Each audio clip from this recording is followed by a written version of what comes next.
तो अभी हाल ही में न्यूज़ निकल के आई है कि सऊदी अरेबिया में तकरीबन 81 लोगों को एक साथ एक दिन में एग्जीक्यूट कर दिया गया है। मतलब उनको फांसी लगा दी गई है।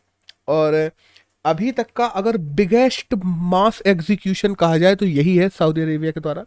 जिनमें अब देखो, इनमें जो एग्जीक्यूशन किया गया है उनमें ज़्यादातर लोग ऐसे हैं जो मर्डरर्स हैं या अलकायदा वगैरह से संबंध रखते हैं, या यमन से आए हैं जो हूती ग्रुप के हैं, या मान लो सीरिया वगैरह के लोग हैं। अब ऐसा क्यों किया गया है? और इवन दो ईरान और सऊदी अरेबिया, जिनके बीच में हम लोग जानते हैं 2016 से किसी भी प्रकार के रिलेशंस नहीं है, उन रिलेशंस में कुछ टॉक्स वगैरह होना शुरू हुई थी। धीरे धीरे रिलेशंस को सही करने की कोशिश की जा रही थी।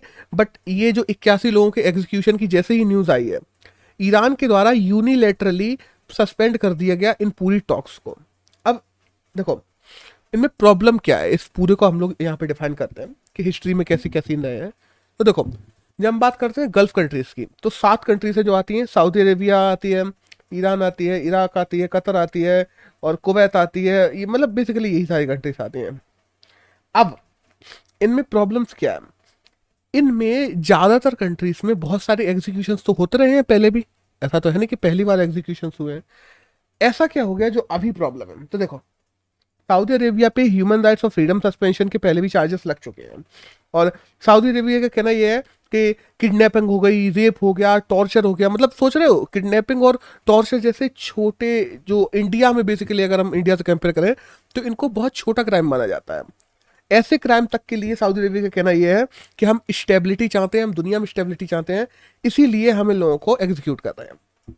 अब मेन प्रॉब्लम आती है यहाँ पे सऊदी और ईरान के बीच में, वो आती है रिलीजियस डिफरेंसेस की, शिया और सुन्नी की। क्योंकि हम जानते हैं जहाँ पे Saudi Arabia Sunni majority country है, वहीं पे ईरान शिया मेजॉरिटी कंट्रीज है। अब देखो, होता क्या था ना, हिस्ट्री में जाएं तो 1979 जब ईरानियन रिवॉल्यूशन हुआ था, उससे पहले सऊदी अरेबिया खुद को डी फैक्टोरियल इस्लामिक रिपब्लिक का हेड मानता था। उसका कहना यह था कि दुनिया में जितने भी इस्लामिक देश हैं या जितने भी ऐसे लोग हैं जो इस्लाम को फॉलो करते हैं, उनके हम लोग हेड हैं। क्योंकि सऊदी अरेबिया के पास हम लोग जानते हैं मक्का मदीना है, मक्का है और मदीना है, जहाँ पे हम जानते हैं मोहम्मद साहब को छोड़ा गया था। तो उनका कहना यह कि इस्लाम यहाँ से निकला है और इस्लामिक रिपब्लिक के अगर हेड है तो वो हम है। बाद में ईरानियन रिवॉल्यूशन के बाद 1979 में हम लोग देखते हैं इस्लामिक रिपब्लिक ऑफ ईरान बन जाता है, जो खुद क्लेम करना शुरू कर जाता है कि नहीं, ये लोग हेड नहीं है, यहाँ पे हेड हम हैं। यहाँ से आती है लीडरशिप और पावर की जंग, एक तरीके से कहा जाए, दोनों देशों में। और ये जंग केवल दो देशों के बीच नहीं, और देशों तक चलती चली जाती है, ईरान और सऊदी अरेबिया की। जैसे देखो, इराक की बात कर लें। बेसिकली इराक में हम लोग जानते हैं कि मेजोरिटी क्या है, इराक शिया कंट्री है, ठीक है। और वहां पे रूलर जो है सद्दाम हुसैन, वो कौन है? वो एक सुन्नी है। तो ईरान ईरान हमलेवरों को सपोर्ट कर रही थी, वहीं सऊदी अरेबिया मदद कर रहा था किसकी? सद्दाम हुसैन का। बाद में हम देखते हैं इसमें इन्वेजन कर देता है, यूएसए इन्वेजन कर देता है, फिर सऊदी अरेबिया और ईरान के बीच में वहां पे बेसिकली जंग छिड़ जाती है पावर की, कि कौन इसे, मतलब बेसिकली इस्लामिक हेड कौन बनेगा इस देश का। तो इराक में ये प्रॉब्लम हो गई।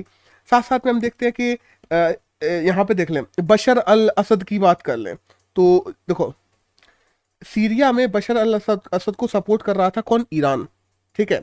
और जो वहां पे बशर अल असद के खिलाफ लड़ रहे थे वो लोग कौन थे? सुन्नी लोग। तो सीधी सी बात है, सुन्नी लोगों को सपोर्ट कौन करेगा? सऊदी अरेबिया कर रहा था।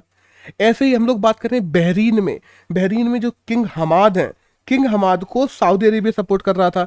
लेकिन किंग हमाद के जो खिलाफ में थे वो लोग कौन थे? वो लोग थे जिनको ईरान सपोर्ट कर रहा था। तो बेसिकली बात अगर नॉर्मली कही जाए तो जो भी लोग हैं जो सुन्नियों की साइड थे उनको सऊदी अरेबिया सपोर्ट करता है, और जो भी शिया की साइड है उनको ईरान सपोर्ट करता है। और दैट्स वाई अभी जो एग्जीक्यूशन हुआ है इसमें ये टॉक्स बंद ही कर दी गई हैं। अब ये टॉक्स अभी से बंद नहीं है। पहली बात तो 2016 में हम लोग देखते हैं कि सऊदी अरेबिया ने शिया क्लेरिक को एग्जीक्यूट कर दिया था। और इसके ही चलते चलते हुआ क्या था, जो एम्बेसी है ईरान के जो कैपिटल तेहरान में, उस पे हमला कर दिया गया था ईरान के आम लोगों के द्वारा। उन्होंने कहा था कि तुम लोग ऐसे एक शिया क्लेरिक को कैसे एग्जीक्यूट कर सकते हो, ये वो फलाने टिकाने। तो गुस्सा भड़क गया सऊदी अरेबिया में, और मतलब वहाँ पे ईरान में, और उन्होंने सऊदी अरेबिया की जो एम्बेसी थी ईरान में, वहाँ पे जला वला दिया था, अटैक कर दिया था, वहाँ पे 2-3 लोग मारे भी गए थे। तभी से 2016 से इन लोगों के बायलैटरल रिलेशंस पूरी तरीके से खत्म हो चुके हैं। अभी थोड़ा सही होना शुरू हुए थे।